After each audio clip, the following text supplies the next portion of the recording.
Welcome to the Men on Purpose podcast, featuring dynamic conversations with emerging and established visionary men on purpose. Thanks for joining us today as we celebrate the men on purpose who are committed, creative, courageous changemakers, living their best, most fulfilling life possible. Now, here's the host of Men on Purpose, Ian Lobas. Hey, everybody, and welcome to the Men on Purpose podcast. Today, I know I say we have a special episode every time. This one is really close to my heart. This is a very dear friend of mine, Nick Gross, also known as the RV Fit Guy. Nick and I, Nick's actually was, in the beginning, a coaching client of mine. And Nick came to me and wanted to rise his life up, elevate his life, evolve his life. He had some challenges in the past he really wanted to get through, and he wanted to buy an electrical business.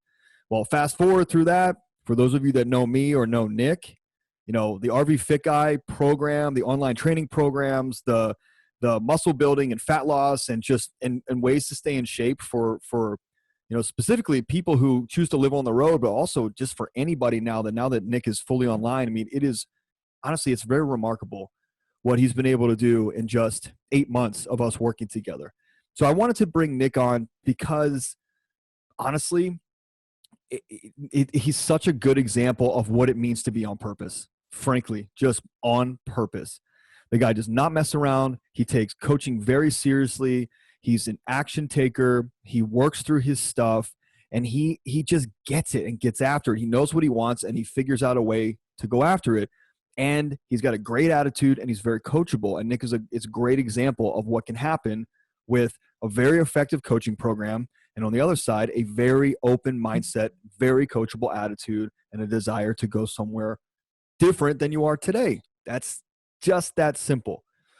So what we talk about on here is I took Nick through there's a lot of different things that I took Nick through, but really the foundation of it is our 4-step program. And you'll hear me, and that's just one of the many programs that we have in our coaching business. But the 4-step is a really, really good breakdown, build up real fast if you want really quick results with anything, right? Any business. And so the 4-step is for the human. And then the other steps are for the business, right? So we had to break Nick down, right? So it's 4 steps: illuminate, eliminate, calibrate, and align/accelerate. Those are for the human.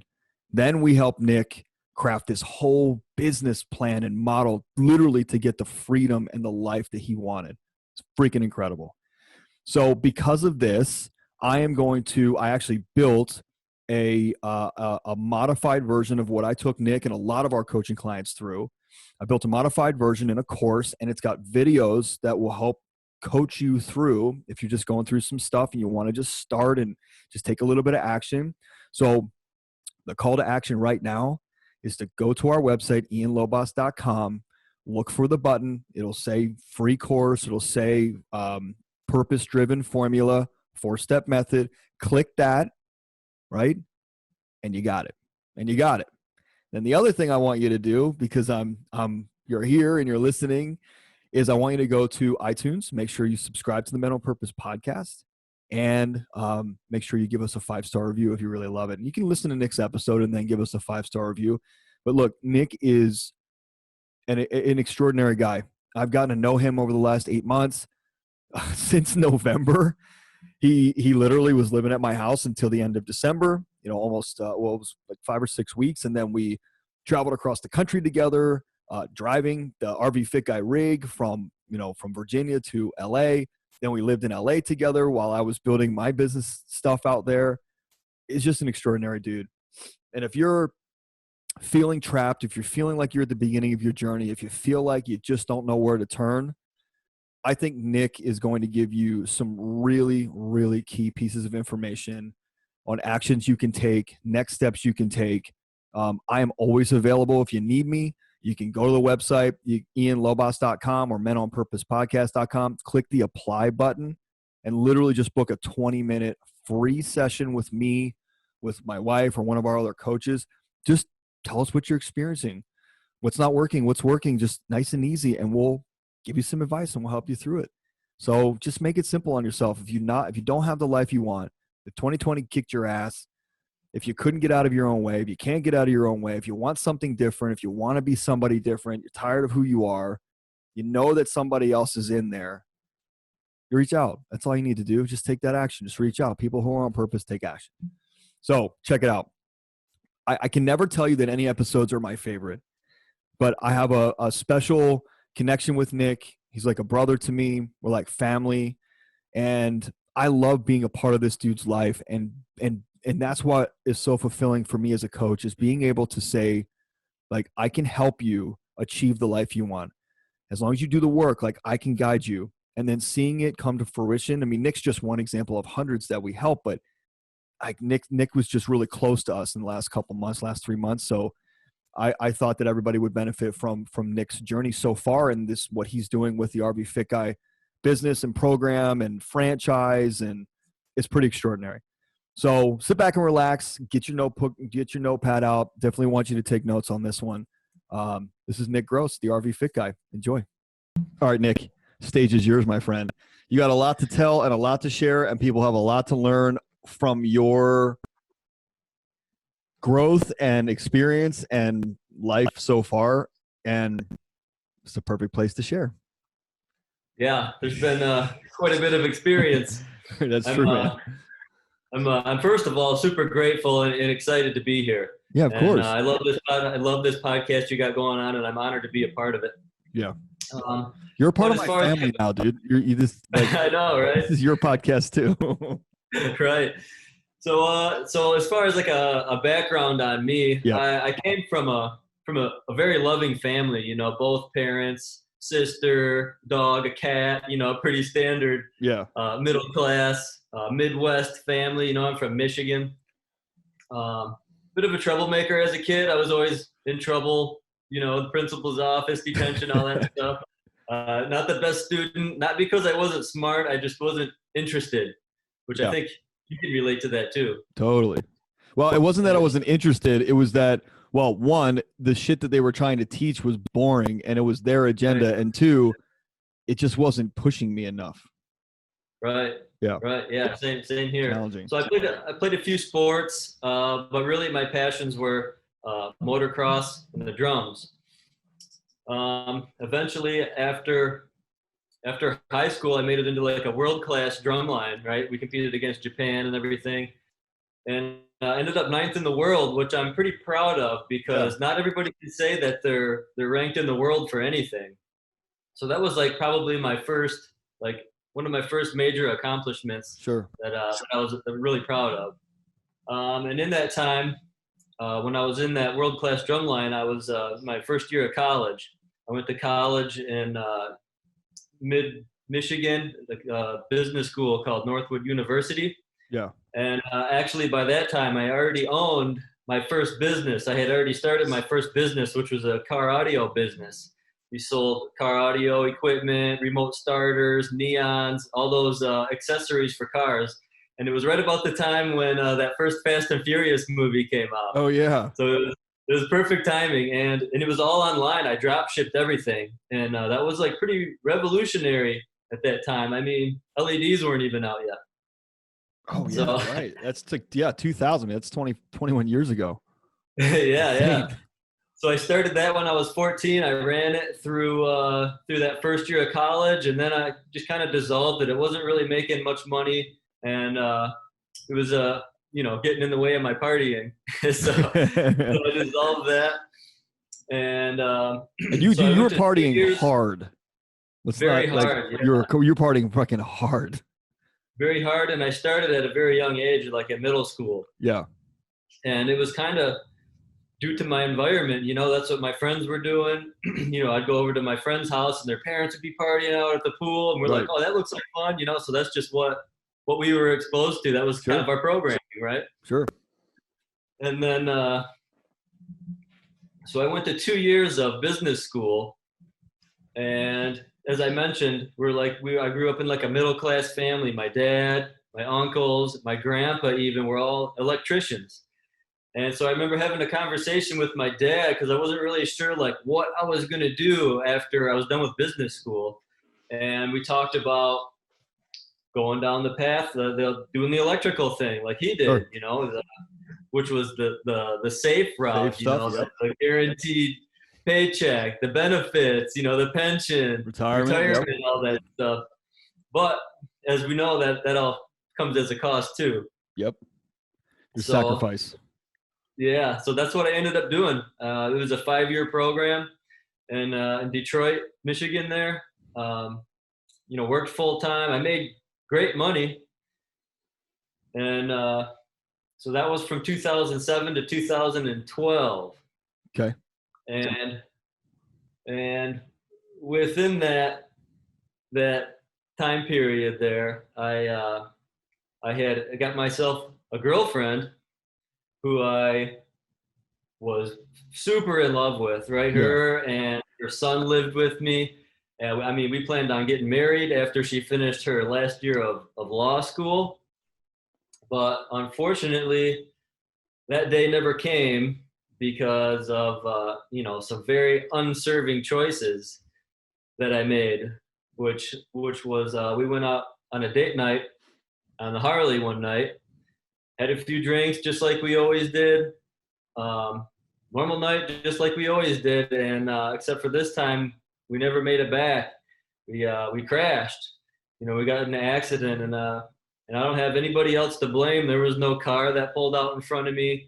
I like I said, I used to race motocross. I started riding bikes when I was 5 years old, so I was very confident, and in this case, a little too confident, and just simply took a corner a little too fast, couldn't make it, went off the road, hit a ditch at about 50 miles an hour. So she didn't make it. She died. I was in critical condition. Once I got out of the hospital and could like walk and everything again, I still had a neck brace on. I fractured my C2, but all the legal stuff from that started to kick in. Yeah.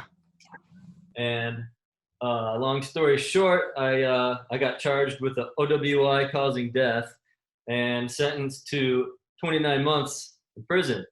It's freaking crazy. Yeah. I know this story. You lived with me for 2 months, and I still think it's crazy when you tell it. It is, yeah. And that was just an absolutely insane experience itself. But while I was there, I refused to let that period of time be a waste, you know, a waste of my life. So I made the most of it. I learned as much as I could about real estate. I was working out every day. I was eating well. They actually had a music program in there, so I was able to play the drums, and and I was in a few bands. We actually put some concerts on in the yard, and you know, at times I actually had a lot of fun in there. So I made the most of it. I wasn't counting down the days, and actually what I did is I set like goals for myself that I wanted to accomplish by the time I got out, and it made it almost feel like I was running out of time, right? So that's an interesting mindset. Like when you tell me that story, I'm like, oh my God, I would shit myself from moment one. But like, there's not it's the situation that you were in. You had to get through it, and you had to make the best of it. Like you made those choices. You can't go back. Yeah. You know, so you got to pay the price of the choices you made. Yep. Yeah. There was nobody else I could be mad at, you know, except for myself. Do you think that's where mindset shift and like programming yourself and goal setting and visioning, do you think that's where it really came into play, like in your life in a major way? Had it ever been like that before? That was the beginning of it. Yeah. And it wasn't like I learned it from anywhere. Like I just kind of naturally did that. Well, it was to avoid that pain of just sitting there all day doing nothing. Yeah. Exactly. And then once I got out, I kind of honed that and made it a little more purposeful and intentional, and you know, really practice those things. So once I got out, so I had bought my first house in 2010, and I was renting it out while I was, you know, on that little vacation there. Right. And so I got out. I didn't have any driver's license. I was living with my parents because, you know, my dad had to drive me to work. I was working with my dad at a company that my uncle owned, you know, electrical contracting company, commercial and industrial in Detroit there. You know, a couple of my other uncles worked there. And so that was kind of the situation. I kept renting that house out. and I had learned as much as I could about real estate and like flipping and rentals and everything while I was in there. So when I got out, I kind of hit the ground running. Like Yeah. I had some money building up from this rental that I had. I got out and I got out on a Tuesday, and Thursday I was back to work. Nice. And, making, 40 something bucks an hour. So, and living at my parents, they weren't charging me any rent. So I was able to pile up some cash, and I bought my first flip. So that was another interesting experience. Yeah. I did that. I decided to do all the work myself with me and my dad, which was against everything everyone told me, but I had to learn the hard way. Right. Yeah. So I didn't really make any money on it, but I learned a lot, and ended up buying some other rentals since then. And I've now I'm a limited partner on like a 104 unit complex in Virginia, and so that everything I learned in there in the real estate really helped take off afterwards. Yeah, I love that. So then that's a real quick background. Really quick. Yeah. There's so many things that we could dig into there. I just think that the more meaty pieces to like really share going forward, because that's the part that, like, all right, people have heard that you had a great childhood, but you had your issues, you had your challenges, you didn't understand your emotions, you were partying all the time, you had this thing that you kind of slotted into the track of life. You got the job that has the the pension and the retirement package and the benefits, and then this choice you make does not serve anybody. Now you're serving time, and you're starting to shift your mindset around. You get out, and like now things they actually start to slow down a little bit, right? Before they start to pick up. Because you are like, you're an electrician and you're buying real estate on the side. That's it. Yeah. That's how I met you. That was it. Yeah, it is. Yeah. And I was grateful, when I got out, I was so grateful to have like the second chance at life. Sure. And I was grateful for that job, and I was supposed to buy that company that my uncle owned, and which was great. That's what I just like you were in line. accepted. You were like, you were in line. You were ready. This is your fate. You were going to buy the company, and you're going to own this electrical contracting business, live in Detroit, hang out. Yeah. Yeah. But once you and I started working together, I realized that wasn't really what I wanted the most. That wasn't. So back up. You're missing crucial pieces. Okay. So I obviously know your story because I've been a huge part of it. So I'm gonna make sure the audience gets the details and the dirt. So you are reserved to this fact, but you're still like questioning you're questioning a lot of the choices, right? Like, should I do this? Shouldn't I do this? It seems right. It seems like this. Like, I'm an ex-con. Like, what do I do here? I got this great opportunity. I live in Detroit. I know this business really well. And then we met in a mastermind that you joined that I was a part of. And then like start there. Like, where's the epiphany where you're like, okay, I need help buying my uncle's contracting business. Because when we started working together, you were buying the business. That's why you hired me, like, to help you buy this business. So it wasn't like a maybe. It was happening. Yeah, for sure.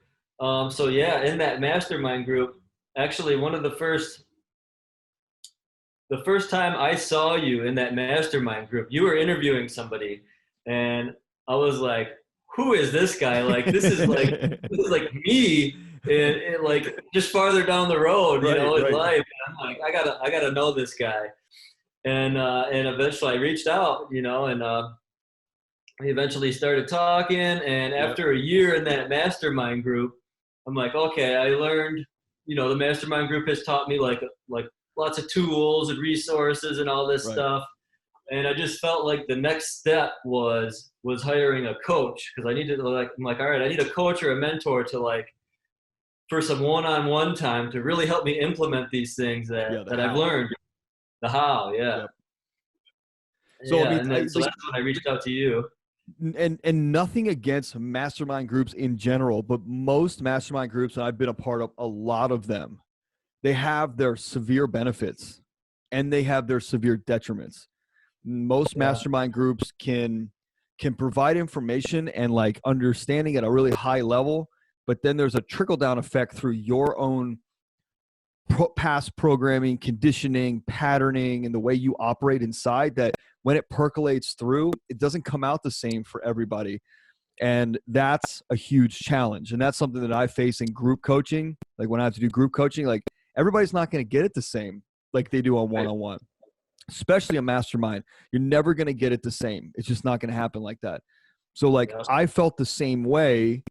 I felt the same way where I needed to, and I had coaching all along, like one-on-one, but once I got these sort of entry level foundational skills from masterminds, then I needed someone to help me, just like you did, like really put them together for me and push down, not in a bad way, but like push them down through me and like, figure out how I implement these into my life.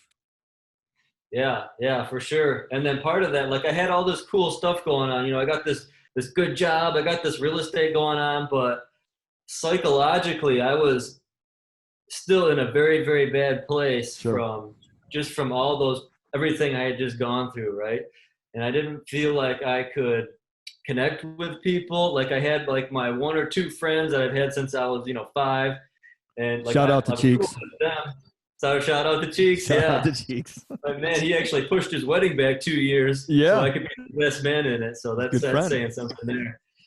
And it was his fiance's idea. So Mary Jo's idea, his wife now. And so I'm very, very grateful to have, both of them and their daughter Heavenly in my life too. Yeah. But anyways. But so think about this, dude, and I'm saying this for the people wondering too, who are listening. Like, all right, so you got a new lease on life. You got this big second chance. Like you could have been killed in that accident. I mean, you glossed over it real fast, but you were in the hospital for a very long time, multiple surgeries, PT to walk again, talk again, speak, like all this shit. It was real bad, and unfortunately, or fortunately, you got to keep your life, right? And I mean that in the most respectful manner possible. Like, so I know this from you, so I'm going to say it. Like you knew that second chance should not be wasted. Yeah, and absolutely. That I think there are people that hear, like other people that I've told, about you. You and I've been together for the last like 3 months, like that I've talked to about you, and they're like, I mean, I feel like he should have been kind of grateful for the second chance. And I'm like, yeah, well, he was, but that wasn't his path. So he wanted to find his path. Like gratitude and alignment are very different things. You can be grateful on the path you're on, but you're misaligned, and you can still be grateful for what you have, but know that you're seeking fulfillment and alignment somewhere else, because it's just not right. You don't feel it. Just because you went to jail and some stuff happened in your life doesn't mean that you have to like just accept the first path, Right. Yeah. Which we later realized that path I was on was just the path of least resistance. Totally. Right. It was kind of what fell into my lap. Right. There was nothing purposeful or intentional about it. Right. So then what happens? Then, so once you and I start working together, we start looking at, so like I said, I was grateful for the second chance at life, but I didn't feel like I was, what's that? So don't sugarcoat this. We need to paint a picture of who you were. Yeah. So, well, like I said, I was in a very bad place psychologically, right? I had all kinds of mental blocks. I didn't feel like I could, connect with people and like relationships and everything like that, even though I had all this other, on the surface, sure, good stuff going on. Yeah. And that was really holding me back. So that's what, after the mastermind group didn't really help all that. Yep. And I remember talking with you and about you being an expert in like removing past traumas Yeah. and limiting beliefs and all that stuff. And that's really when the deep work started. Yep. Was when we started working together and we started going through all that stuff. Yeah. And then, I mean, first we look at what's working, what's not working, and then let's start removing the things that aren't working, right? Yeah. I mean, it's a forced, there are so many different exercises and examples I take people through, but to keep it really basic, because you've got sort of I feel like courses, masterminds, seminars, they are like the dynamite that starts to like break the rock up inside, but like the bedrock, that's covering that soft center that's protecting it. And then the one-on-one and these exercises are what start to remove, like actually chip it away, smaller pieces, and remove it just to expose that soft center, which is where all that shit lies.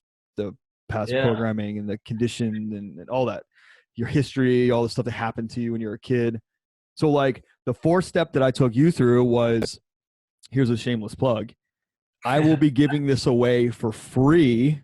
It's a modified version, but the same 4-step that I took Nick through, I have put into like a little ebook and course, and that will be free to our listeners like very soon. So you got to keep going back to ianlobos.com or mentalpurposepodcast.com, checking that out. Oh, by the way, it's free if you subscribe to the podcast, subscribe to Mental Purpose Podcast, and leave a 5-star review. Just shoot me your email, and that you did that, and you're your first one to get it. There you go. Yeah, there you go. Awesome. Now Troy and Joe will be happy. What do they got to do to get a shirt? Same thing, dude. While I have shirts, like I got 50 shirts, like same thing. So this is a 2-for-1 now. I've been saying it in all my intros. If you subscribe to Mental Purpose Podcast on iTunes and you give us a 5-star review, send me a screenshot of those, like to Facebook or text it to me or Instagram, and then I'll give you free access to the course and a Mental Purpose t-shirt. Yeah, nice. 6 shirts. Yeah. All right, enough about me. So you touched on those exercises that we went through, the 4-step process, and that was a big part of changing the mindset and the programming that I had picked up from. I mean, sure. Your programming comes from your whole childhood. It comes generations. It's passed down. My programming was middle class, work a 9 to 5, get your retirement. Work until you're 65 and retire, live on your pension, and all that stuff. And I just didn't feel like that was going to maximize my potential and the second chance that I had at life. Sure. So we started visualizing, what does my ideal life look like? Sure. Well, go back. First step is illumination. So we have to understand what is happening, what is working, what is not working, what's missing in your life, what is ideal, what's not ideal, what serves you, what doesn't serve you. Like we have to start separating and choosing sides. And we did that in each area of life too. Every area of your life. Yeah. All 10 areas. I didn't have the 10 steps then, but I had there were 7 steps then. And one thing that like, even when I look at your 130-page Google Doc that we made for you, like your level of confidence was 0, like nothing. Like you weren't even confident to talk. I remember one time you said to me, I can't talk to any women. And I'm like, no women at all? You're like, none, 0. And I'm like, wow, like you can't even say thank you to the lady at the grocery store that checks you out. And you're like, oh yeah, I could do that. And I said, all right, well then clearly your language is a problem here. Like your language, it's not just your thoughts, it's your language. Yeah. It wasn't even just women either. Just anybody. I just didn't have that any sort of confidence, Sure. And it was weird because I did before, and just after I got out of all that whole crazy situation, like I said, I was in a bad place psychologically and just not quite myself. So, which also goes back to the David and the Marble analogy you use a lot, Yep, I about love that one. removing. I'll give people that real quick. So Michelangelo's David, if you don't know it, it's a 5-meter tall marble statue of a man, David. And Michelangelo once said that, like, somebody asked him, "How did you make David?" And he said, "I didn't. I just removed the pieces that weren't David, and David appeared. David was already in the marble." So whether that shit's true or not, who cares? It sounds cool, and it applies to personal development, because you don't have to add tons of stuff. And I think that's where seminars and courses, they cram too much external on, and you're not removing the internal. You're not changing the internal at all. Like, and if you do, it's not sustainable. It's just not. Like, I've been through thousands of hours of these things. I know for a fact it's not sustainable. You have to go through the internal personal programming development, personal involvement, and you can learn the exterior skills as well. And nothing against any of these programs, that just it can't get to the depth. It just can't. Yeah. And that's a huge piece to all this, is like your language, and this is where one-on-one really comes into play, is you have ultimate accountability to, like, one person now, and that person has accountability to you. So you can pay attention to all the things going on. But like, once you understand and open up and find out what is going on, it, like, you're now aware of it. And if it doesn't fit the way you want to live or serve your life, then you have a choice. You either cut it out or you don't. Nice and easy. Yeah. Super easy. Simple. Super simple. Yeah. Yep. Yeah. All right, keep going. I remember making a list of, like, all the traits I wanted to have. I want to be, like, confident, resilient, all this stuff. I made a list of 50 I am statements, right? And then you made me take the top 10 and write them on my mirror in the bathroom, so I'm looking at them every morning. That made a big difference too. Yeah, I mean, but that's what you get when you are existing and you don't really have big goals and you don't have a big purpose or mission. That's what you get, Yeah, and what was extra interesting was, you're like, dude, you already are all those things. Right. Like, you are those. You just have, like, these plates of armor and stuff, like this marble, right, that you've picked up over the years from this experience and that experience. And we just got to start removing those and let the you that already is all these things shine through. Right. And to give credit to masterminds, the mastermind is what softens you up, to be able to have this, like, you're not coming to me to get this, like, intense one-on-one. You're not coming to me where I've got to break through every little, like, shell and a piece of armor. I think the group courses, the seminars, the masterminds, those help to soften the edges so that the one-on-one can be really freaking purposeful. Yeah. Big time. Yeah, for sure. And as long as you put the work in, I remember, I've actually never told you this, but when we first started working together, I was, like, so, like, grateful and excited to be working together. I'm like, you know what? I'm going to be this guy's best client. Yeah. His best client ever that he's ever had and that he's ever going to have. And I almost told you, and I'm like, no, I'm not going to tell him. I'm just going to show him. I'm going to do all the work, and I'm just going to put 110% in. I'm just going all in, and I'm giving it all I got, and I'm just going to show him. And you did. And you freaking did. Actually, the question I wanted to ask and I forgot was, how did you, knowing who you were back then, how did you feel like you were actually worth it, like, in your own mind? Because obviously you are, but inside we don't tell ourselves that we're valuable and we're not worth it or whatever. How did you tell yourself and convince yourself to take action on, even just getting back into electrical, and then you weren't just, like, working at a freaking Pizza Hut or something? Or, how did you actually join a mastermind? How did you actually get into conversations about real estate? Like, how did you do that mentally? So I got into the mastermind because of real estate. I was starting to get, some stuff going on. I got this flip, this rental, and I was like, through Jamie. Yeah, started to make some money, and I'm like, all right, well, what do I do with this money? You know, how do I keep Sure. going? How do I grow this? How do I scale this? And I got into that mastermind, and it turned out that mastermind was like not just about real estate. It was about every area of life. Right. And so unexpectedly through that, you know, it started to work on like my psychology Yeah. and breakthrough and my self-value, my self-worth and all that stuff. And more programming. Everybody told me that I lived through that accident for a reason. Totally. And I wanted to find out what that reason was, and I didn't think it was to be an electrician. Right. Not that there's anything wrong with that. It just wasn't right for you. So yeah, dude,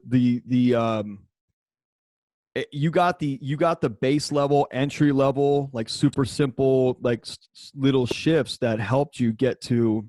Yeah, I meet a lot of people through masterminds and seminars like Tony Robbins, things like that. And as long as you're playing a little bit in there and you can start to soften yourself, like you can hit one-on-one coaching and get very fast results like Nick did for sure. Yeah, as long as you put the work in. Yeah, and listen, let's not lie. Like there were many things that you did not put the work in. You were slow at or like fought me on, but if you look at the grand scheme of things, we really only have been working together since April of last year. April 14th. You know, and it's not a lot of time. And we'll get into all this stuff. We're at 30 minutes, so now I want to get into what we started building together. And so first is illumination, then is elimination, right? You got to figure out what's going on inside of you. Then you got to cut the shit out. And when I mean cut the shit out, I mean people too. I mean mindset, skills, habits, rituals, people, the drive to work that you have, the job that you have. Like if it does not serve the goal, the mission that you set for yourself, you got to cut it. And I think people think, my mom programmed me like this: don't be a quitter. Stop trying new things. And I just got bored with things very fast. I wanted to try new things. But this is the opposite. This is, you got to move people out quick. Like, okay, you might care about somebody, so have a conversation with them. Hey, if you're not like, you know, we had a lot of people that we cut last year because where Merritt and I are going, where you're going, we can't play with people that aren't playing ball at a high level. Just can't. There's nothing against you. Not about the money. It's about the mindset. Right? Yeah, absolutely. Yeah. It's a mindset of mediocrity and scarcity versus a mindset of greatness and abundance. And I got to play with people that are in that mode. Yeah. I mean, it's like they say, you're the average of the 5 people you spend the most time with, right? So totally. Your environment is huge. It matters so much. And I outgrew most of my friends. Right. And so now I'm, you know, you and Aaron and, you know, people, high level people like this, it took their place. And then Cheeks, man, like you like that's the other side of this. Like you also, through your own journey, you'll inspire other people. Because I remember having a conversation with Cheeks a while back, and I said, dude, Nick's moving fast. If he's your best friend, you either step up or he's gonna leave you at some point. He just has to, right? And Cheeks was like, well, I don't want that. And I said, then do what you need to do to step it up. I'm not saying you need to make a certain amount of money. I'm saying you need to get out of your own way. Right. Yeah. And now Cheeks is killing it. Yeah. He stepped up. He stepped up. Cause dude, I mean, you know, you're a friend that people don't want to lose, you know? I appreciate that. Yeah, dude. So, all right, let me make sure we're on I have 2 pages of freaking notes here. So illuminate, eliminate. And then the next phase, once we started pushing the shit out, the self-sabotage talk, the non-serving language patterns, the non-serving conditioning and mindset patterns, the mindset of scarcity, the small level sort of thinking of like the more of the local level, right? Literally and figuratively. Now we start to paint a picture, and this is like month. So we start working together, and for the first couple months, it was illuminate and eliminate. And every time we got to a new level, we exposed something new and illuminated something new that we needed to get rid of. But what we also were gathering was the evidence that you are the person that you think you are. You're just going to get rid of the shit that doesn't work anymore, and take those strengths and we'll level them up, you know? Yeah. And that's what we had to do, right? Level it up. We got to build we have to build the person that's going to build the business, right? So Yeah. the guy who Nick was, or who you were, wasn't even taking over your uncle's business, more or less, starting what you've done, right? So gotta shift and change. And for anybody that's doubting that, like, call Nick. I will give you his phone number, and Nick will argue with you about this all day long. No, I'm just kidding. You can call me too. You can call me too. But it is your business, your relationships, your mind, your money. Everything grows to the extent that you do. If you're sitting and thinking you're just reading some books and you're not working on you, you will not get what you want in a sustainable fashion. You might get it temporarily, but you will lose. You will cycle through relationships. You will be in and out of money. Right? In and out of the money. And that's the shit that happens when you're not dialed in inside, you know? Yeah. So luckily you followed that. Not that I'm like the end all be all, but I'm an expert in this kind of field. And that's what we did, because none of the shit you're doing now would have been able to survive if you didn't level your shit up. Oh, you know? oh, and I trusted you and all that. I trusted your guidance and all that. And it really paid off. Yeah. And it wasn't long. So maybe like, I don't know, maybe like a couple months went by and we're working on you. And then can I talk about the pivot point? You know, pivot point I'm talking about. The language one? Yeah. So yeah. We were having not an impasse, like a stale point, like a stall point. Like something was stalled out, and I just was trying to figure out what it was. With the block, it's just, we like, you were making progress, but something was just not coming along at the same speed. Yeah. And I was trying to figure out what it was, and I just thought, I wonder what our, this is air quotes, incredible judicial system did for Nick, right? Like, yeah. And granted, listen, Nick, Nick did it. Like, let's not get me wrong. Nick caused the judicial system to have to come into play in Nick's life. So let's not get that wrong.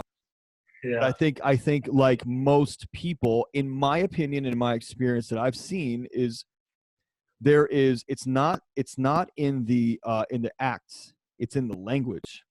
And so one day I was just thinking about, like, how have they labeled him?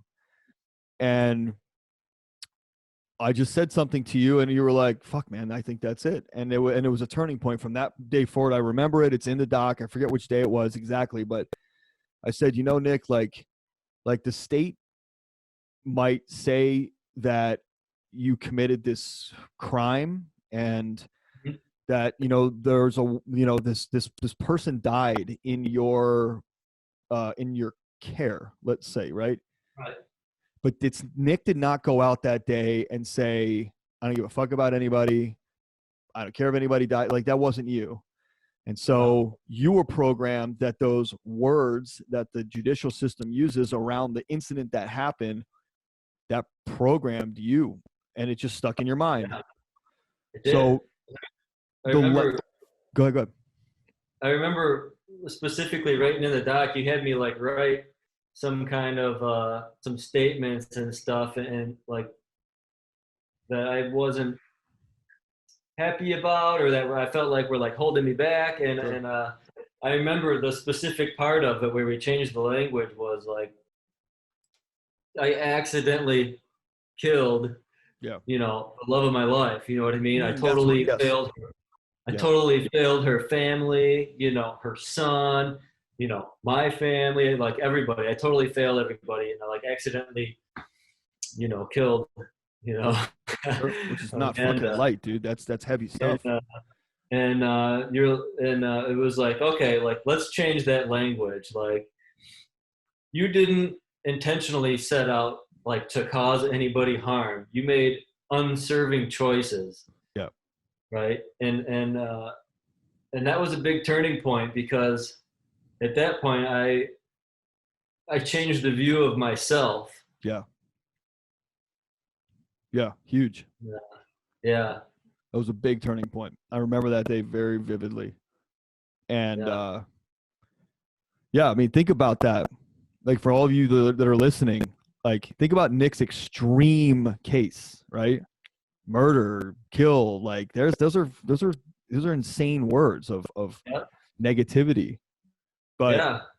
we're not taking away what happened. We're taking away and reshifting the programming of the language within Nick's mind to free him from something that happened, because we can't argue that that happened. It did. But the meaning Mm-hmm. that we make to it was keeping Nick imprisoned in his own mind after he got out of jail. Right? Right. Exactly. Fair, right? Exactly. That's right. That's right on. Yeah. So really, it was a language pattern shift that freed your entire brain and mindset and ability to think way more openly. Because now that I'm not this, choose whatever word you want. Now I'm not that, but I'm fully accepting of the responsibilities that I had in something that I caused.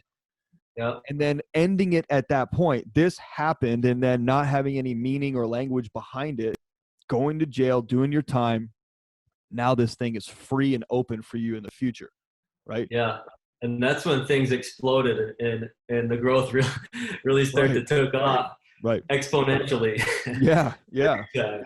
So that's the alignment, right? So that's the third stage. You got illumination, elimination, number 1 and 2. Number 3 is calibration. So we started to calibrate, and where we got stuck was part of you was like dead on, and part of you was like, something's not right here. Like we had to calibrate. We had to dial this thing down, dial it in, right? Mm-hmm. And then the fourth stage, which we're still in, is alignment and acceleration. Yep. Right. So you're on track, you're aligned, you're getting yourself aligned, getting yourself calibrated and aligned are different things. You're dialing in. Now the alignment's like on this path. And then you push the gas pedal down. Yeah. So and that's another good thing about having a coach, just to touch on that real quick. I can keep the gas pedal down, and you in this case, or whoever your coach is, is like the helicopter, right? We've used that analogy before, where I'm in the race car, pedal to the metal, helicopter's up above me looking for blind spots, looking for, hazards in the road, whatever, Sure. And that's huge. That's very, very valuable. Yeah, 100%, man. So now we start brainstorming. And I say to you, are you sure that you want to buy your uncle's company and live in Detroit for the next foreseeable future? Because you won't have any options. And you talk to me about music festivals and all this cool shit and working out and mountain biking. You're not going to have a lot of options, dude. And, especially in like geographic options, you're going to be in Detroit, maybe go up to the UP a couple times, mountain bike, and then come back down. But you're pretty geographically tethered. Yeah. Right. As opposed to untethered. Right. And I think I shared with you my plan, my theme for last year, which was geographically untethered, or geographical untetherment. Not a word, but still. Right. And you're like, well, I like that. And I said, all right, well, let's figure out what that looks like. You can't buy your uncle's business if you want to be geographically untethered and you want to have options and freedom. You can't buy a business that's a brick and mortar in a town where that's where your client base is. I know. I had a real estate company in Baltimore I kept having to come back to. I really honestly love my clients, but I hated the tetherment. Yeah.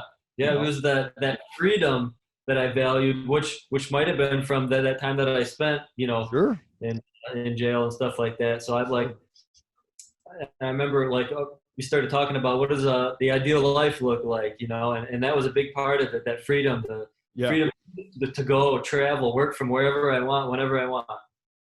And that electrical company was no longer in line with what I truly wanted. It was just the path of least resistance. It totally was. Easy route. Yep.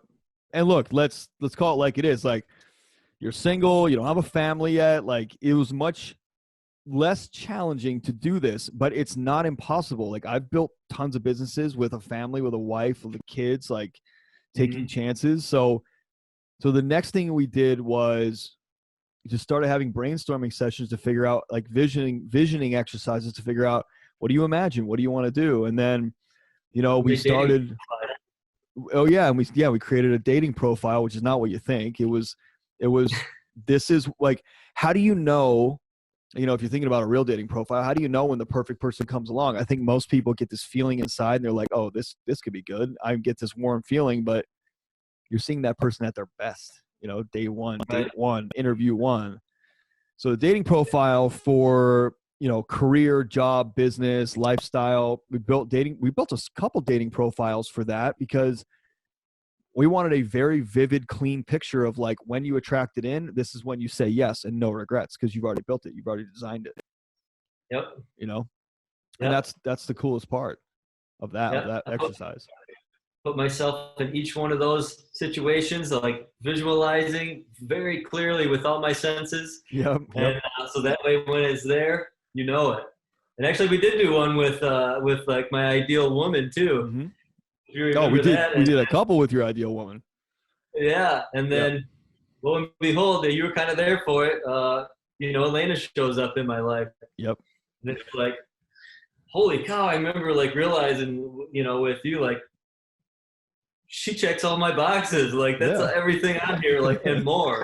Yeah. And so I think it's very valuable to have that, whether it's for a person, for a relationship, a business, an investment, you're looking for whatever it is. You got to be very clear on what car, whatever it is that you want. That way, when you see it, you know it, and you can act on it right away. Sure. The dating profile, when you were at my house, the dating profile I built for that 7 series that I wanted, it was, I want it regret-free afterward. Like, I buy plenty of things that are very expensive that I don't have regrets after. And I was feeling the regret already before I even bought it. And I didn't wind up buying it. But the dating profile said, I don't want to regret. And the other part of it was, I wanted passive income to pay for it. So I knew that it was filling a void. It was a distraction method to something I needed to focus on. Yeah. Yeah.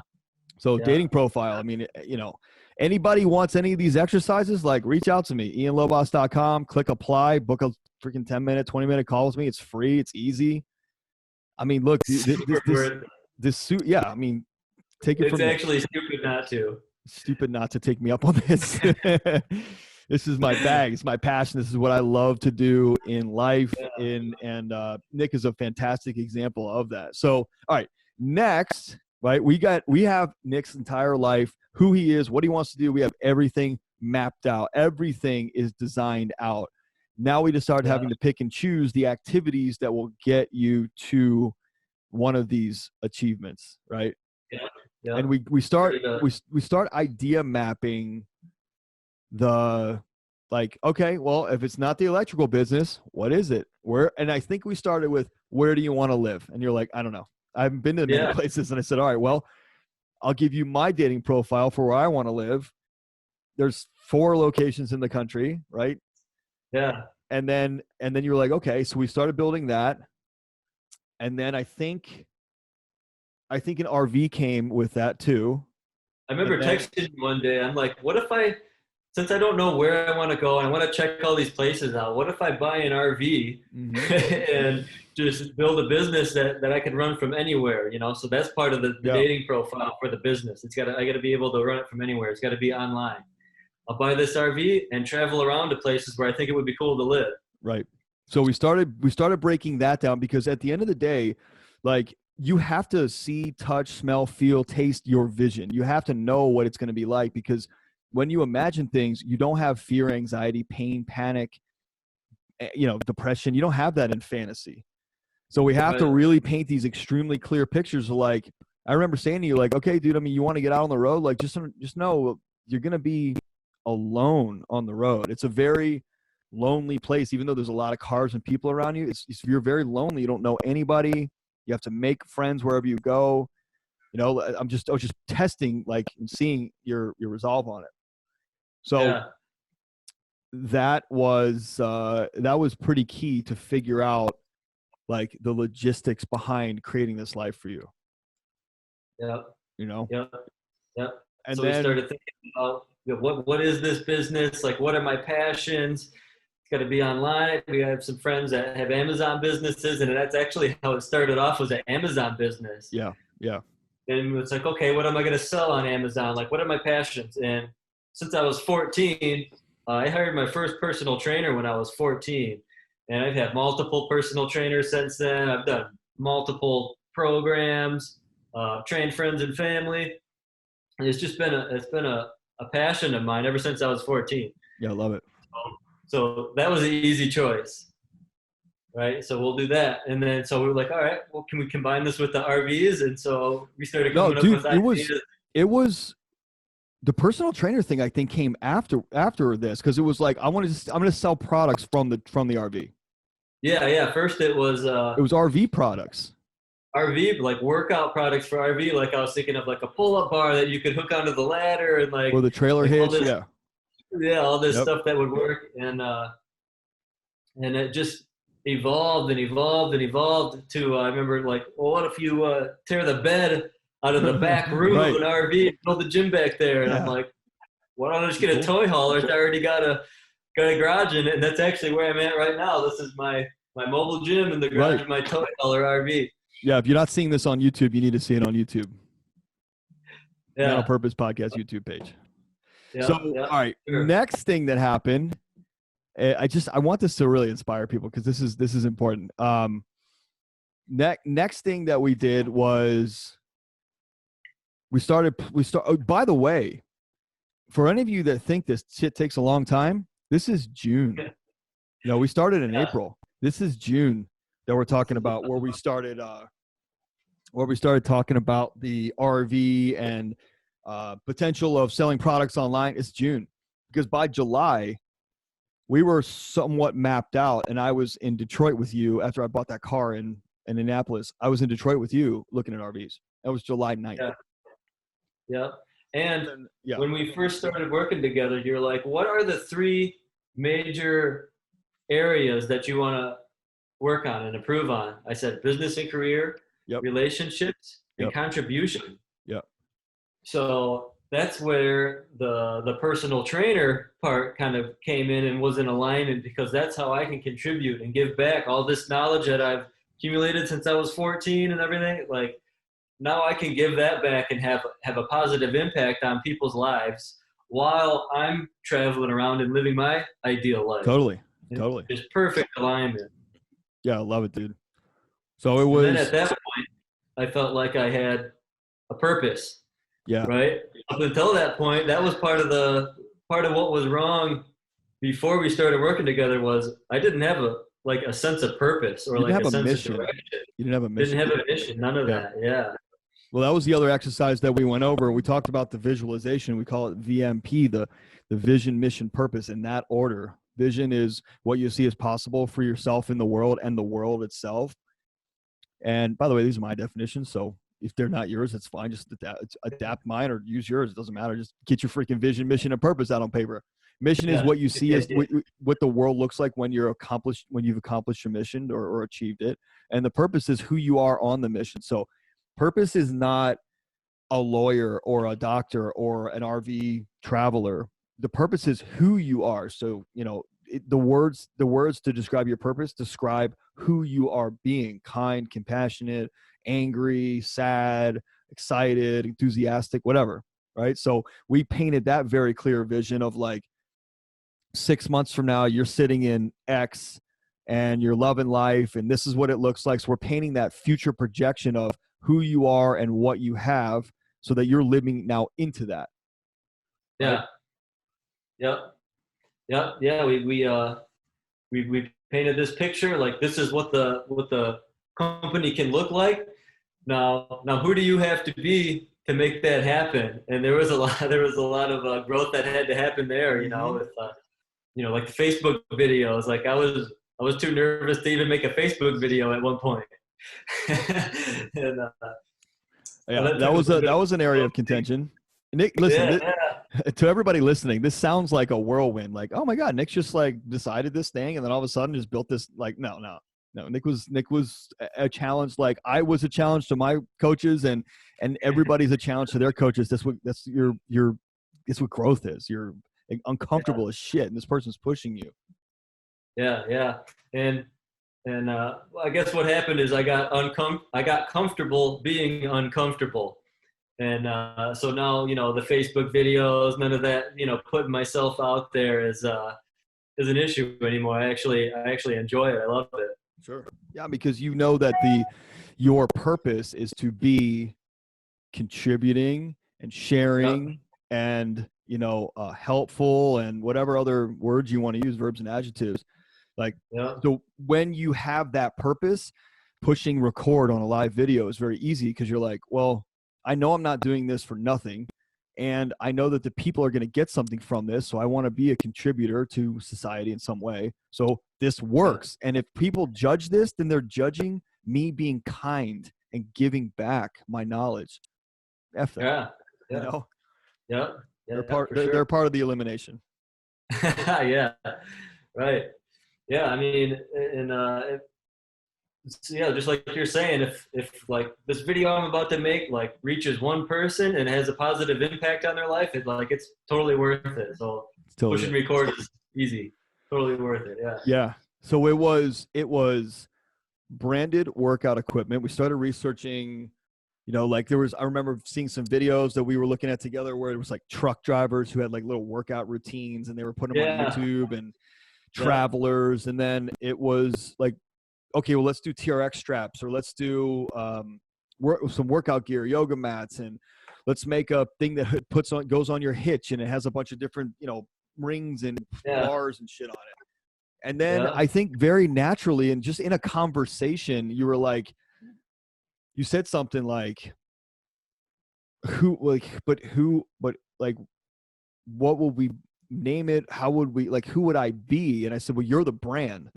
So it can't be like Infinity Fitness. Like, you're the brand. It has to be something that like you can brand to you, and then the brand continues on. But I think one of the most beneficial things that we did in the very beginning, once we determined like, okay, this business isn't RV Fit Guy. You are the RV Fit Guy. That's what we came up with. You, Nick, are the RV Fit Guy. You travel around. You're the traveler's trainer. You travel around, and your mission is, what is it? My mission is to maximize the lives and experiences of those who choose to live a traveling lifestyle. Right. By educating, encouraging, enabling them to, elevate and enrich their lives. Yeah. Through the areas of health and fitness. Yeah, totally. So that all came out. The mission came down. The purpose, who Nick is on the journey, came down. The vision is cast. Now we got to go back to the elimination round, and we got to get rid of the possibility that you're buying this business, because there's no plan B, right? And that was a trip in itself, because that was true fear. You didn't want to let your uncle down. You're not that kind of guy. And you were definitely nervous, because I was like, look, dude, we are building something brand new. There's no models for this out there. Like, in the way you want to build it, there's no models. So we can't go buy a book on how X, Y, and Z guys did it and then just tweak it for you. We're going to build a fresh business for you, fresh model, everything new. But you got to get rid of the other option. Mm-hmm. Yeah. And that was quite an experience and a learning lesson itself, having that conversation with my uncle. That was something that we had to work through to build that up. It was because if it wasn't my uncle, if it was just like some random boss that I didn't care about, it would have been way easier. Sure. But it was my uncle, and since 2010, it had basically been the plan for me to buy this company, and now, 10 years later, all of a sudden I don't want to buy it. Like, that might be a difficult conversation to have. Right. I was so nervous and I had so much anxiety, and I actually documented that whole day and made a YouTube video out of it. And I mean, you could see it on my face. And but I did it. We made a T-chart, right? Another exercise that you taught me. Write the theory on the top, evidence on one side, emotions on the other. And I just said to myself, I don't know how he's going to react. You know what I mean? It's all just stories that I'm making up in my head. Like, the truth is, I don't know. It could go great, it could go bad. I don't know how he's going to react, what it's going to be like between now when I tell him and when I actually take off in this RV. So, I did it. I had the conversation, and it actually went really well. He was a little bit disappointed from the business standpoint, but he said, above all else, I just want you to be happy, and awesome. If that's so cool. That's what you need to do. He's like, I support you. And man, it just made me feel so good. And leaving there, I'm like, man, like that anxiety, my anxiety was through the roof. And I'm like, I wonder how often people let that anxiety stop them from going after whatever it is or whatever they want, when really that anxiety is for nothing. Sure. It's just stories they're making up in their head. Yeah, it's not nothing. It's made up. That's where you're saying the theory. So like my uncle's going to be pissed. He's going to beat my ass. He's going to freaking throw something at me. This theory in your mind, you put that at the top of the page, and on the right side, you write the evidence. And then on the left side, you write the emotions you're feeling. And 9 times out of 10, the emotional side will fill up, and you'll have maybe one piece of evidence, if that, because the evidence actually isn't based on anything. No, if your uncle and anybody else had quit, if your uncle punches every one of them in the face, then your evidence is, I'm fucking scared because my uncle punches every single person that quits in the face. But then what we would have done is we would have stepped down from there and go, okay, but besides that, is there any other reason why you are feeling the way you feel? And you got to keep going through it, keep going down, down, down. And you're like, no, besides getting punched in the face, like my uncle's a pretty loving guy, and I think he's going to be okay. And then you act, because none of that shit's based in present reality. It's all based in past reality. Yep. Right. And so so you had the conversation. I remember you videoed it. It's on YouTube. You can see it on Nick's RV Fit Guy, like RV Fit Guy YouTube page. YouTube, yep. And you can get it's Nick's whole journey on there, by the way. So it's not just that, like it's the journey of looking for RVs and looking for trucks and talking to his uncle and quitting his job. Like the whole thing's on there. I'm so glad you did that, dude. So many people are going to benefit from that. Yeah. And then most of it's on Facebook. My Facebook, there's an RV Fit Guy Facebook and my personal page, like Nicholas Gross. You can find me on there. So now the next big thing we do, now we've got RV Fit Guy branded, and we're talking every time you and I talk, which is, I think it was a couple times a week, at least, like one big time a week and then a couple check-ins. Right. Was we now refer to this as you are the RV Fit Guy. Yep. And we start thinking about you, and the dating profile is like, you're the RV Fit Guy. This is what you do. This is how you show up places. We started imagining what the rig would look like wrapped up. And like the first thing that we did was we set a date. Like, when are you leaving Detroit? Because now we'll just work backwards, right? We'll reverse engineer the whole thing. We're working within that time. Yeah, and it was kind of somewhat of a random date. You're like, just pick a date. It can be a year from now. It can be 6 months from now. And I'm like, well, my birthday's in about 6 months. Right. Hey, let's make it then. So that's kind of how I came up with that date. Right, November 16th. All right. Well, my birthday's the 18th. I picked the 16th because it was Monday. It was Monday. Right. So it just felt like a good day to take off. Good day. Right on a Monday. Yeah. And I just kept that date. I mean, people would ask me, oh, when, November 16th, and that's what I was telling everybody. And sure enough, to shoot forward a little bit, and then we can come back if you want. I pulled out of the driveway on November 16th that morning. And it was awesome. It was the best feeling of, there was so much uncertainty. Like, I've never pulled a trailer, a big RV like this before. I got this gigantic dually truck, and I don't know how the thing's is gonna break down. Is this thing gonna be swaying around? Like, there's uncertainty there. There is uncertainty about what life on the road is gonna be like. A little bit of uncertainty. Is this business gonna work? Am I being the person I need to be for this business to work and all this to work? And about 5 minutes down the road, that all that kind of started to wear off, and I just got this huge perma smile and just like this insane like sense of freedom just kind of washed over me, and it was like pure joy the whole drive. It was awesome, and I still get that feeling every time I'm driving around from place to place. Yeah, because it's a reality. It's your life. Yeah. So couple things in there. We're going to rewind for a second. I know this is a long episode. Stick with it. This is really, really good stuff. So the next big lesson, like after you set the date, is now you got to be patient. Yeah. Now you got to be patient, right? So you have to wait for the universe to give you the green light, and it will, and you'll know. And if it doesn't give you the green light and you bounce and jump, that's fine.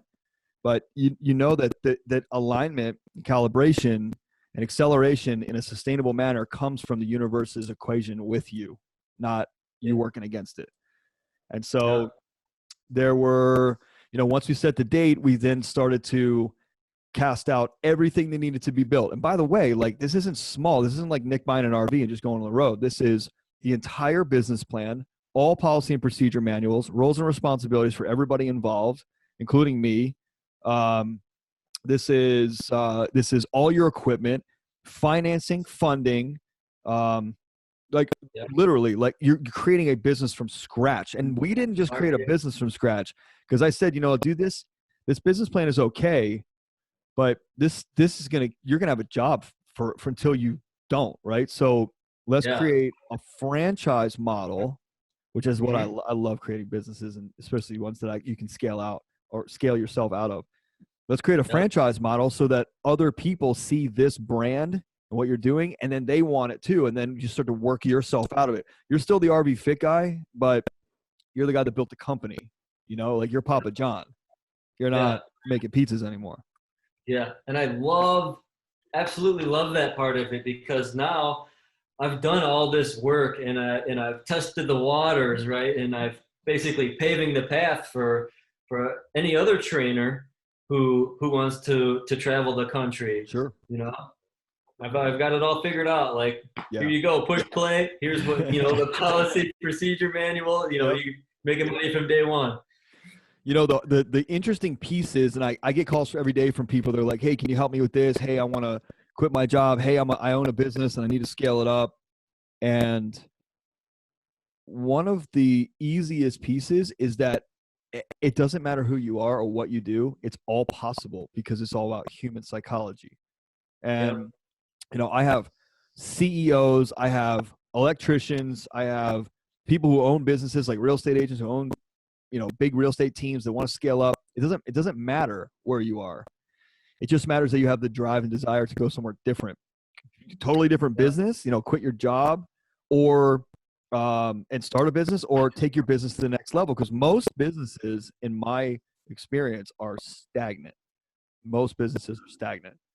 Yeah. And so if you're not growing in business, if you're not growing, you're dying. Yeah. And so here's the other thing I want to note. There was a lot of stuff that happened to you during this time that I said to you, like, dude, the universe is doing this for you. Like, don't fight against it. Like the refi on your house, right? The refi on the house, your investment property, didn't go through, which means the tenant had to stay, which means you couldn't move in, which means you're going back home to mom and dad's, which means now you're saving money. Now you have no ties. You have nothing going on. No reason not to leave. Oh man, I got this mortgage. Now I got to find a tenant. You got nothing in your universe started chopping shit and clearing shit for you right off the bat. Yeah. It actually wasn't it wasn't a refi. It was, I had a multifamily under contract. Right. And I was going to house hack it. I was going to live in one of those units. Yep. And the bank said, we're not going to give you this loan unless you can give us an executed lease agreement on your current primary residence. Yeah. First month's deposit, or first month's rent, and a security deposit. And I did all three of those things. And the bank, they still denied it. I'm like, perfect. Well, perfect. Now I got somebody moving into my house on the first, and so yeah, that kind of freaking perfect. A little bit of a force factor there. Force factor. That's right. And then you fast forward a little bit more, talk to your uncle, you give him some time, and then you get freaking laid off. Got laid off. Yep. I'm like, Nick, do you need any fucking more evidence to know that this is right for you? Like, you got to roll. How's that for a green light? Cool. Yeah. Yeah, So totally green lit. Worked out perfect. And then there was times within there where we didn't have the green light yet. Like, for example, when I was trying to find the truck, I was freaking out. Like, Yeah. I had built a dating profile for the RV, looked all over the nation for an RV. One pops up right 20 minutes down the street. Yeah. Go check it out. Perfect. Buy it. I still don't have anything to pull it yet. So now I'm kind of freaking out. Like, I need something to pull this RV with, and I'm just searching trucks and vans and just everything all day, every day. I remember sending you a bunch of them, and like none of them were really too good. And you're like, dude, you don't have the green light yet. Like, just stop looking at trucks. Like, you have other stuff you need to do first. Like, other stuff you need to get built within this business. Then the universe will give you a green light. And sure enough, man. Yeah. I did all that stuff, and the truck I have now popped up 10 miles down the road. Right. You flew to Virginia Beach to see some like piss-covered van with cheeks. Yeah. You guys wound up going skydiving, which is cool, but like it wasn't the time. You know, you were another thing is you were using the fun and the dopamine kicks of looking for trucks and trailers as a distraction method from actually doing the things that you needed to do to get the business really set up. Yeah. And you have to be in flow with it. You got to be fluid with it. It's not too static. I mean, I started a lot of businesses, helped hundreds of people build businesses. If you're rigid, it will break and you won't be able to recover.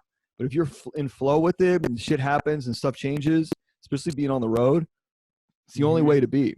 Because even today, like, it's not what we had built. It's different. And there are more factors in there. Like, your dating profile for real came up and found the girl that matched that dating profile. That was something that we did not incorporate into our, like, we put it in, which we probably should have assumed the universe was going to deliver because you were super fucking clear on it. But we didn't anticipate that. No. That throws a lot of shift and change into things. Yeah, which the business was already naturally evolving anyways from more of a, before it was primarily like one-on-one training in this mobile gym here. Right. And now it's kind of shifted to like an online virtual training. I have this app coming out in a few weeks where I can deliver the workouts. I build custom workouts for people. They can track their nutrition, their sleep, their, heart rate, like literally everything. You can connect your Fitbit or your Apple Watch to it, and and track everything through there. And it's just a very, very robust app that's very, very valuable. I got you on there now, actually. Yep, I'm on there. I'll be there. I'll be at the gym tonight, hanging out and using the app. Dude, I'm telling you, this app is so beneficial because, like, even though I worked out with you for like 2 months in person, I'm like, shit. Well, what do I do now? Like, was it this weight? Was it this workout? Was it double, supersetted with this? So, all right, go back for a second. Everybody, listen, you got to check out this app before we go back. You got to check out this app. It's really freaking good. rvfitguide.com. rvfitguide.com is the website. The actual app, it's just going to be RV Fit Guy app. We'll be live on the Apple, on the App Store, and it'll be available for Android and all that in a few weeks. Love it. Probably about 4 weeks, actually. All right, so go back a little bit. So now we're talking, we set the date, we design all this stuff. Like, we're going to skim over like all the boring business details, but now we have a 30-page business plan. Well, we established the business plan in the 1-3-5 format, right? The GPS format. 1 goal, 3 priorities, 5 strategies.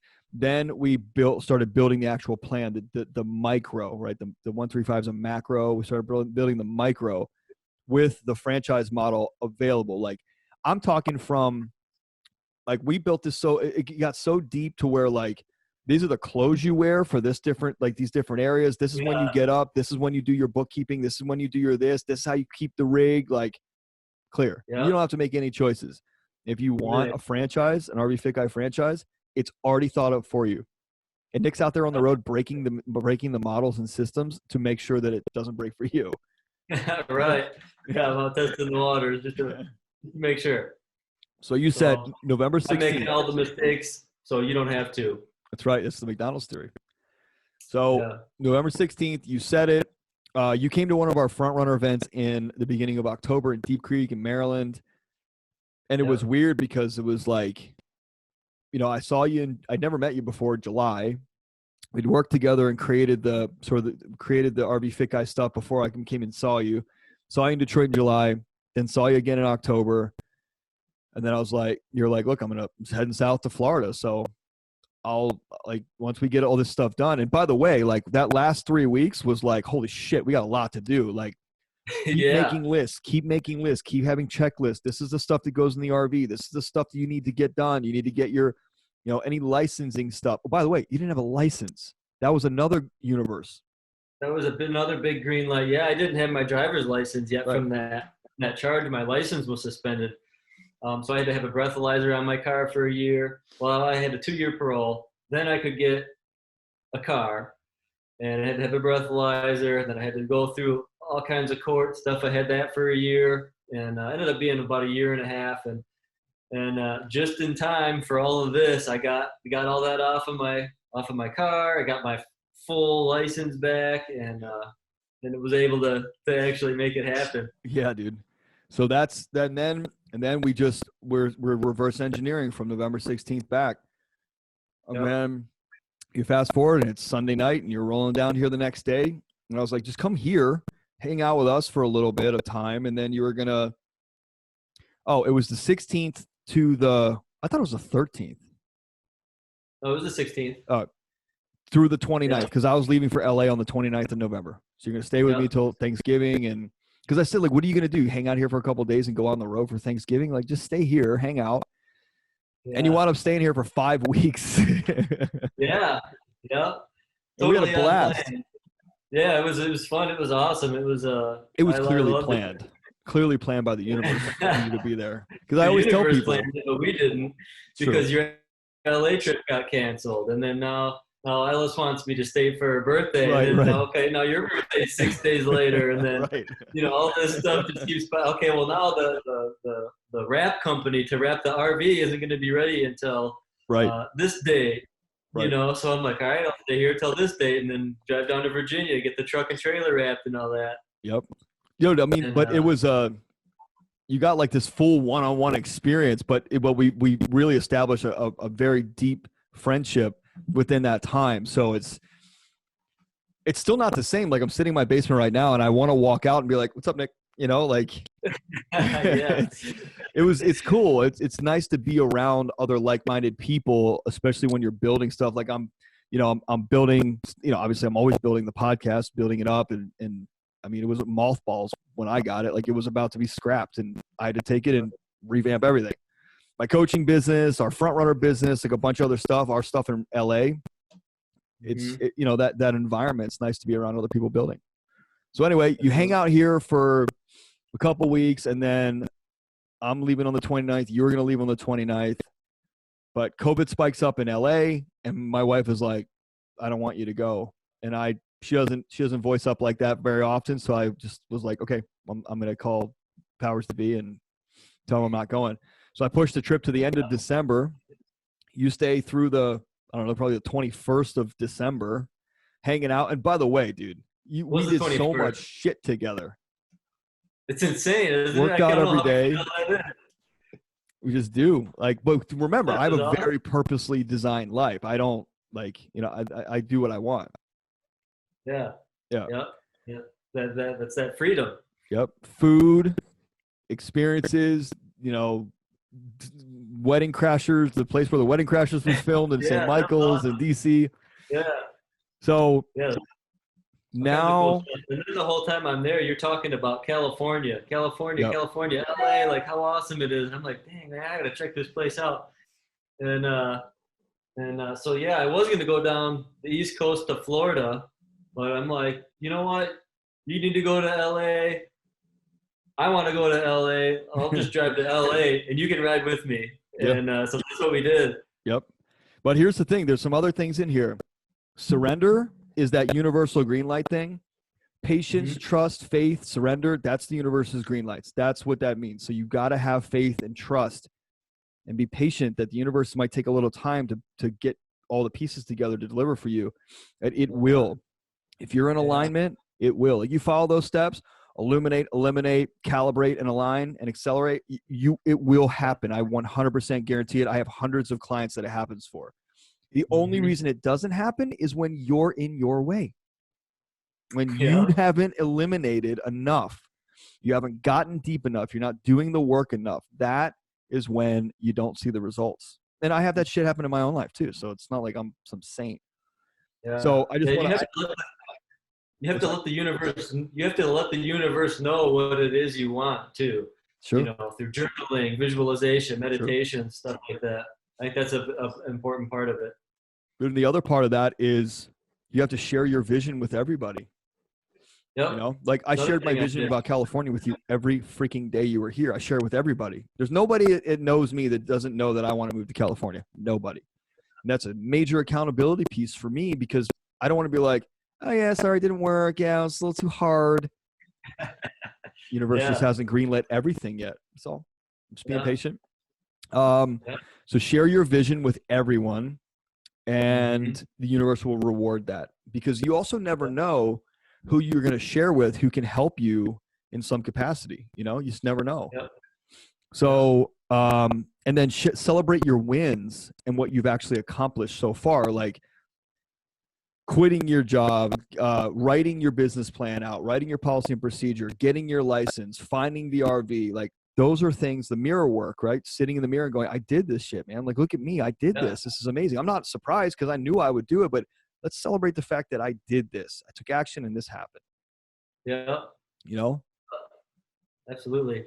Yeah. Mirror work is important. And for high achievers, that's usually the hardest part is like celebrating and rewarding yourself for your accomplishments because you just want to keep going and going and going.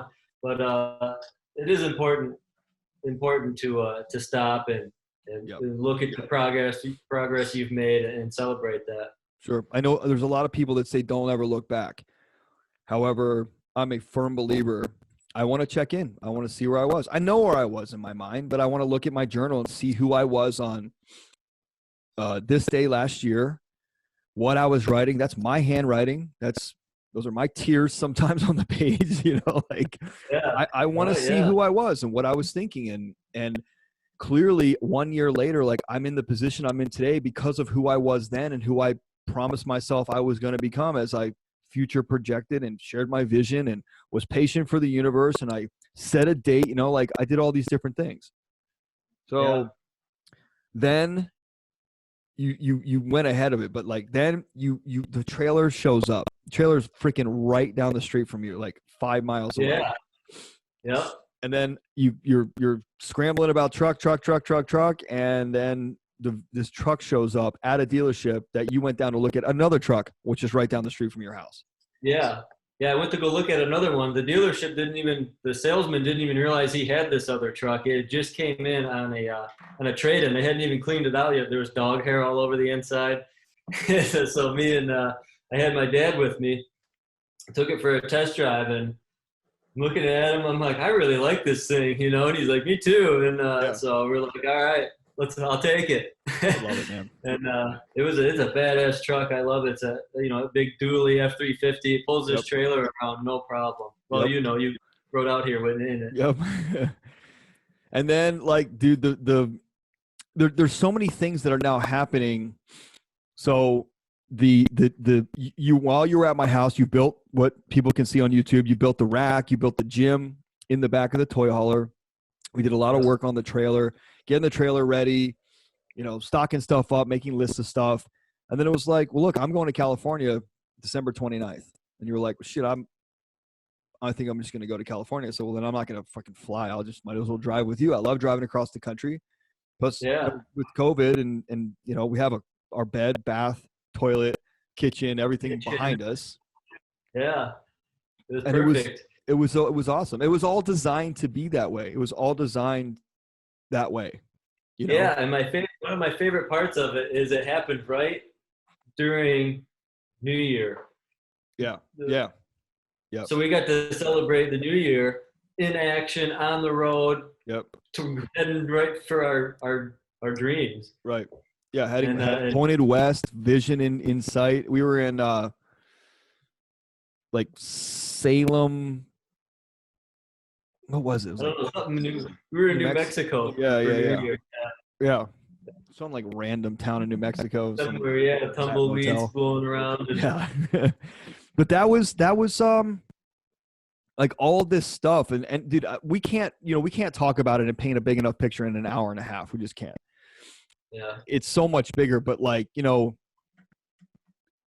like this is my buddy Josh. You met Josh out in LA. He talks about your environment matters, and I think a lot of people think that's like your office environment, but that's the environment in your head. That's the environment of friends you keep. That's the language you use. That's the places you go, the gym you go to. So it was very purposeful being in the environment of each other. Like, 2,700-mile trip by yourself, some shit can happen in your brain along that journey. And even though like most of the time we were actually quiet, just cruising, it was very exciting to do that together. And then we get to LA, and then you get to live a part of my dream in Beverly Hills, hanging out at the house for a couple weeks. The trailer's up in Acton, and that was super cool too. So it was a mix of my dream and your dream coming together, your dream getting us out there, my dream keeping us there, and having all these cool experiences, exploring LA. And it was a really cool alignment, collaboration, alignment. Yeah, for sure. Yeah.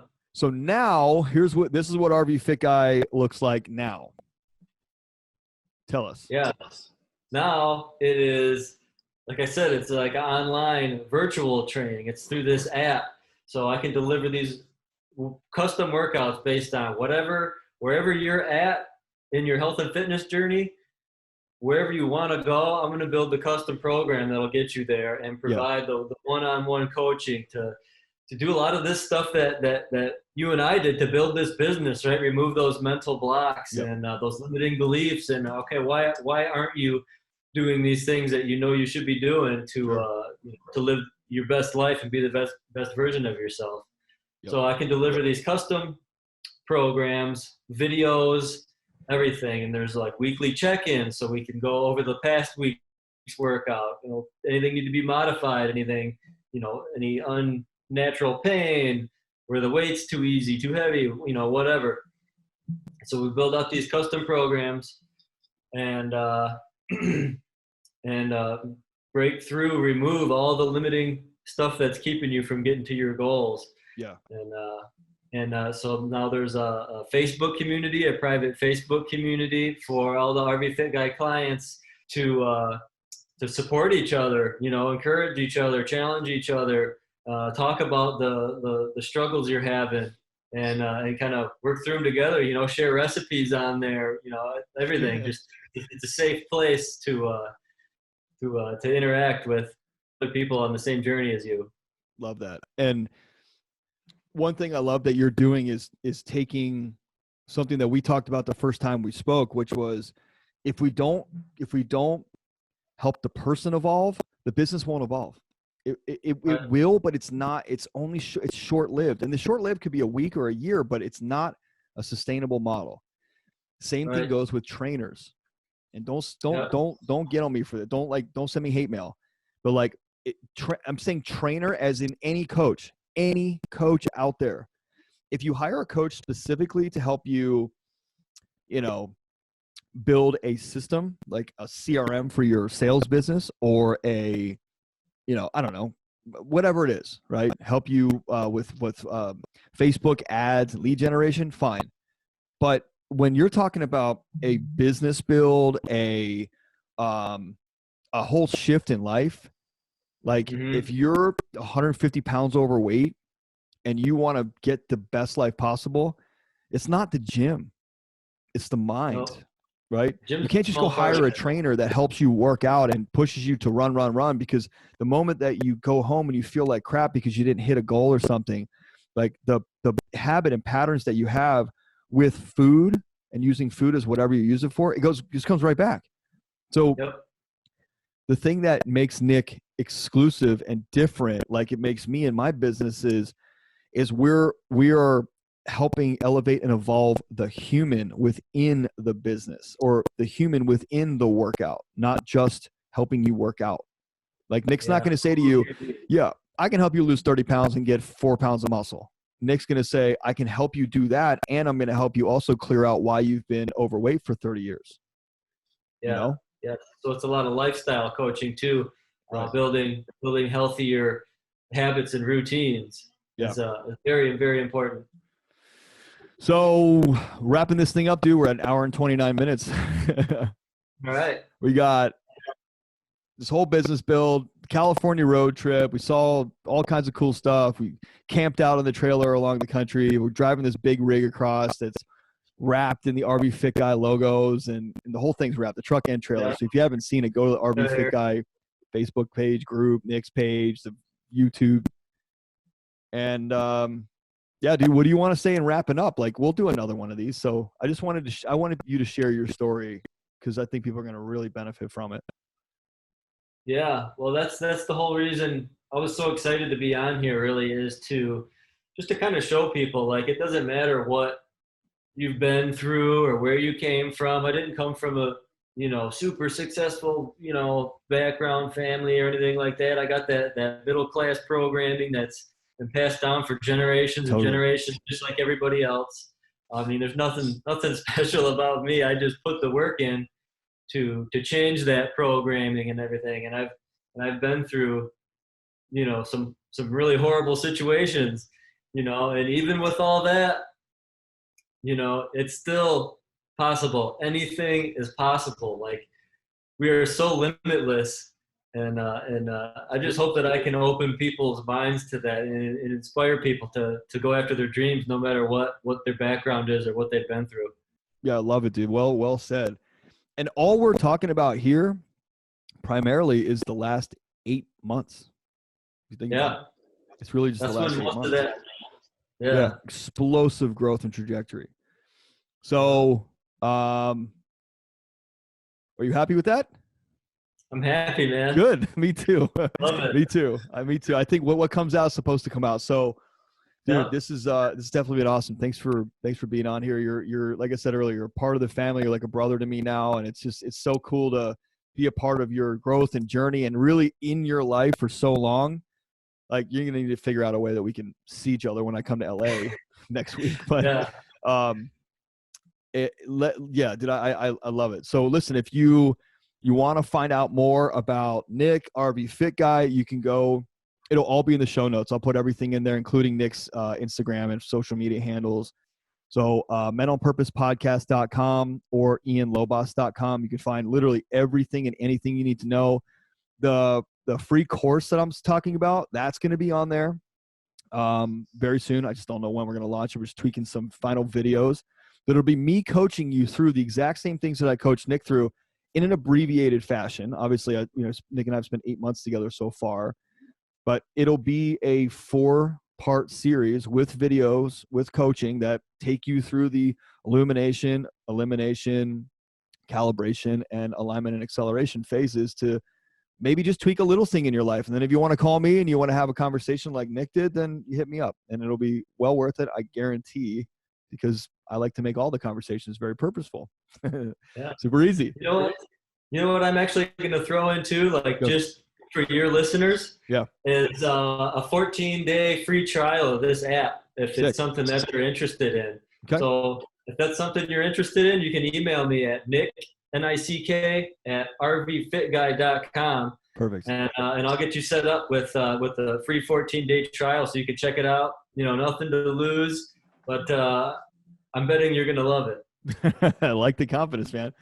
All right, we're wrapping here. Nick, thanks, brother. And everybody for listening. We're grateful for you. We love you. Thank you for your support. And we'll catch you on the next one. Yep. See ya.